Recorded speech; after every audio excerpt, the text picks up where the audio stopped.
Hi, everyone. I am Demi. I am the digital and social media editor for Indie 1023 out here in Denver. And I am here with Michelle. Hi, Michelle. Hi. It's weird just saying a singular name and there's like a bunch of you in the room. So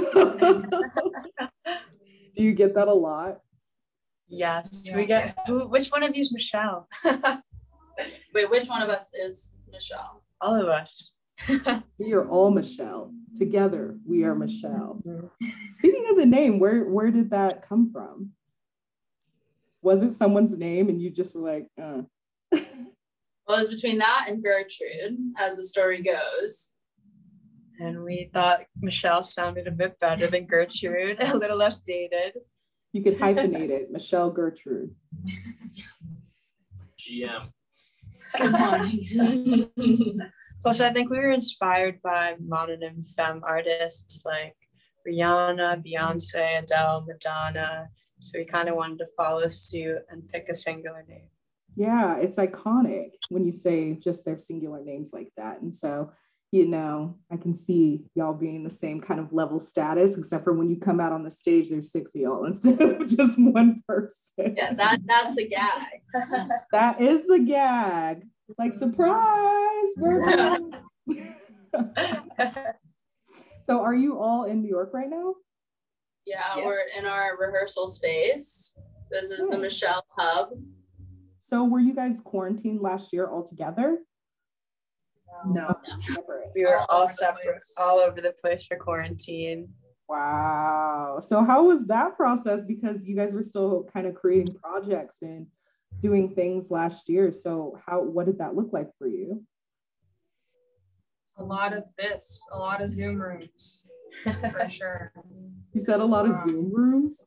Yeah, I mean, yes and no, but like a lot of, like virtual communication and having to like reconfigure and figure out ways to, write and figure out, top lines and do all that stuff over a computer rather than with one another.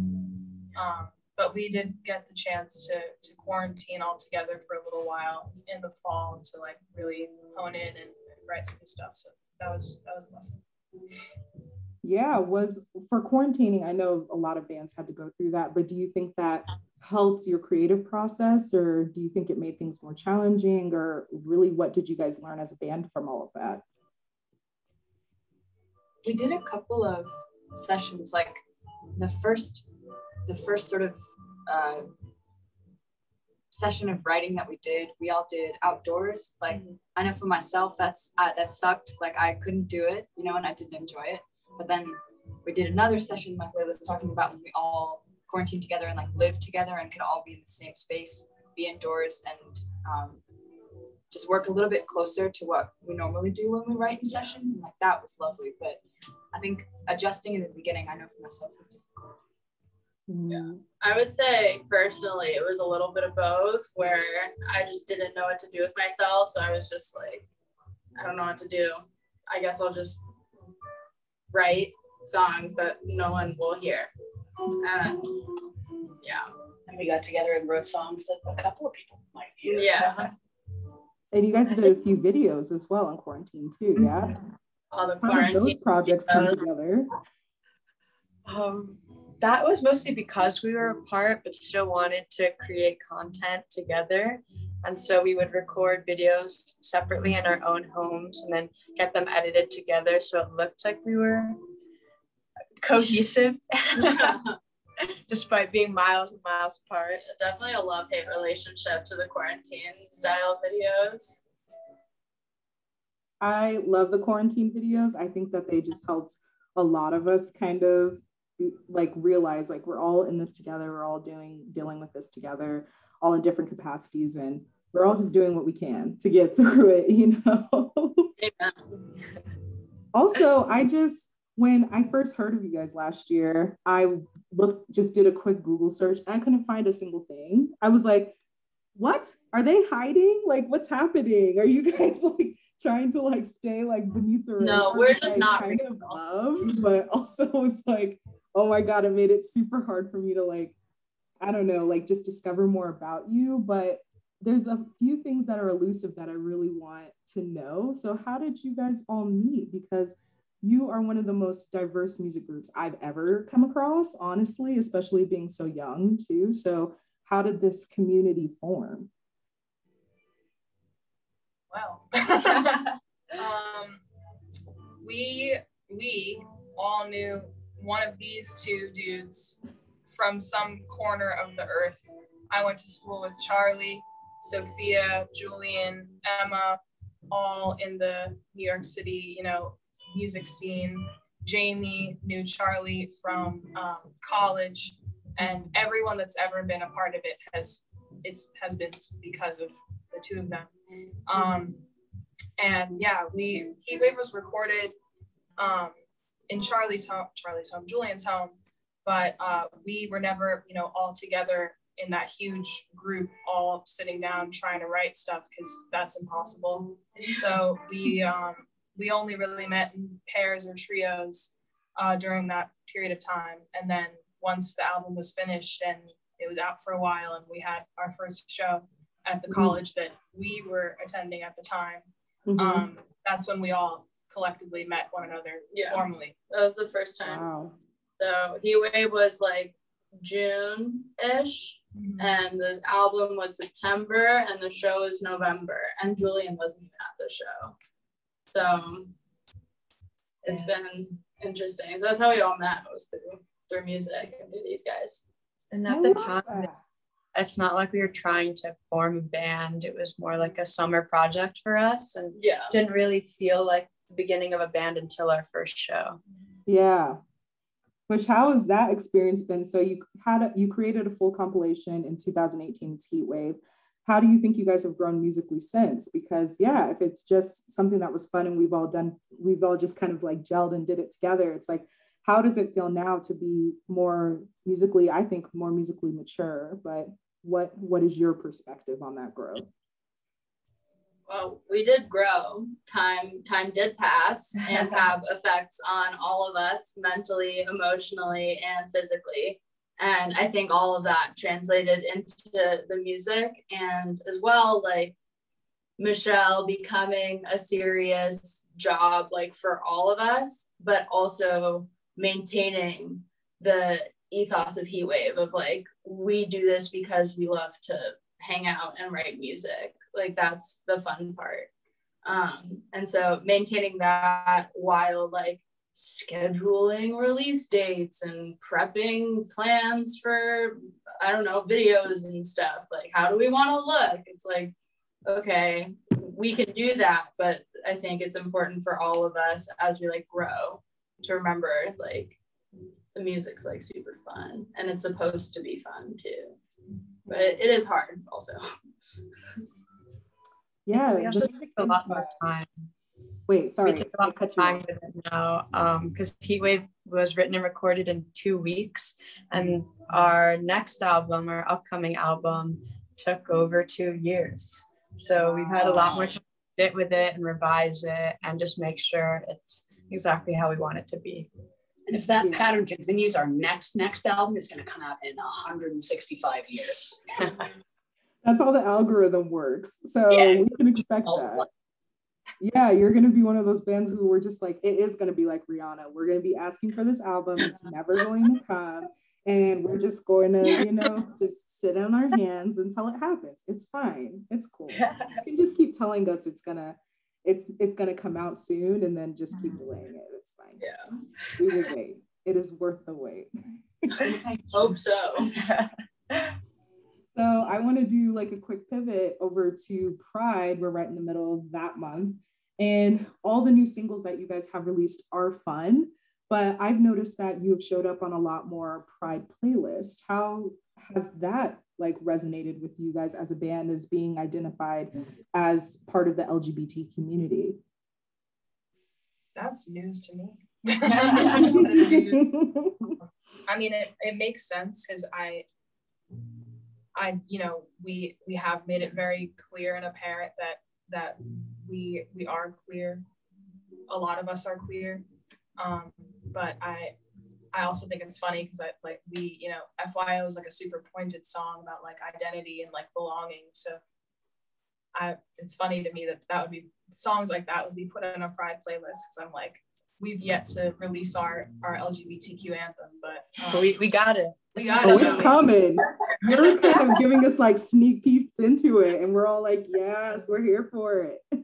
Yeah, but I mean, if that's you know, people's introduction to us is through, you know, playlists that are celebrating queer artists, and you know, why not, you know? Yeah, and I think that there's something to be said about that, because I think that your music, especially FYI, the latest release, is very fresh. It is like kind of a Gen Z take on identity, and I think that that's so needed right now, especially as Pride has continued to evolve. And like, what is Pride in the year of 2021, especially in like last year, Pride looked a whole lot different. We were all in quarantine.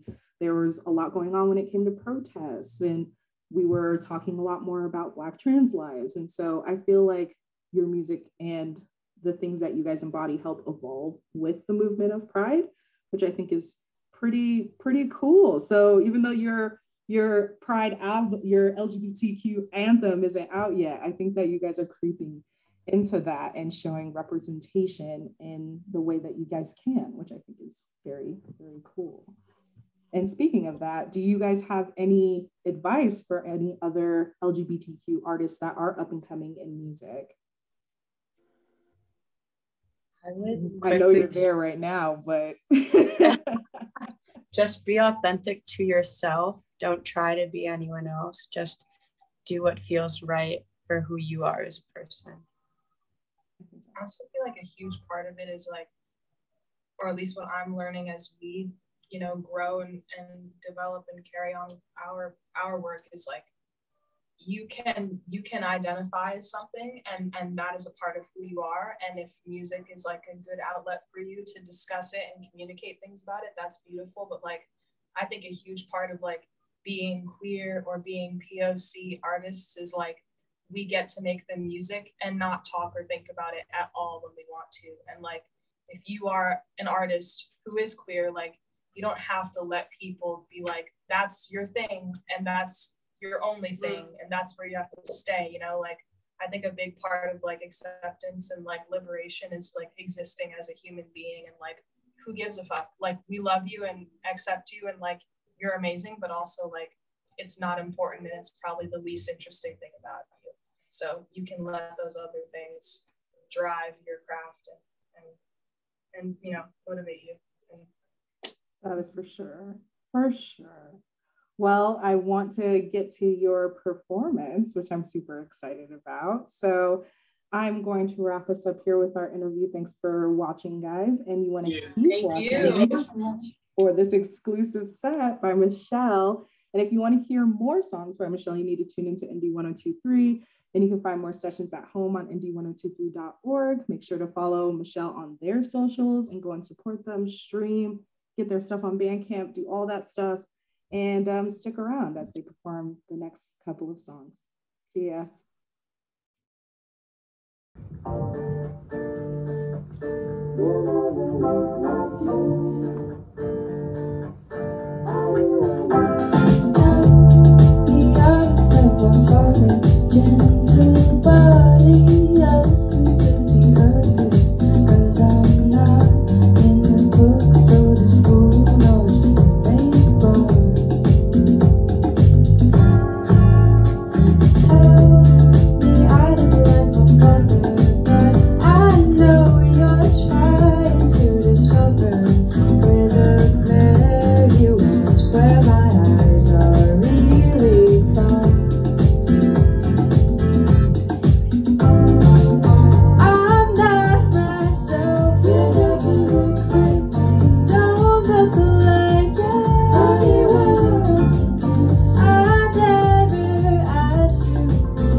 try so hard. Dive in too deep, turn your phone off, get away from me.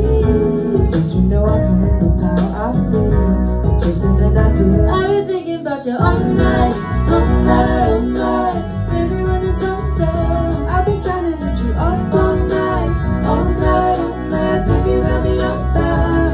You won't ever need another. We get down with each other. I wanna have you all night, all night, all night. Baby, won't you be mine? I'm tired of the same damn thing, and this could be more than a feeling. You see, can't you see? You got me undone. I've been thinking about you all night, all night, all night. Baby, got me unbound. I've been thinking about you all night, all night, all night. Baby, when the sun's down, I've been trying to hit you up all night, all night, all night. Baby, got me unbound. You won't ever need another. When we get down with each other, I wanna have you all night, all night, all night. Baby, won't you be mine? I've been thinking about you all night. Baby, you got me unbound. Woo. Thank you. Thank you.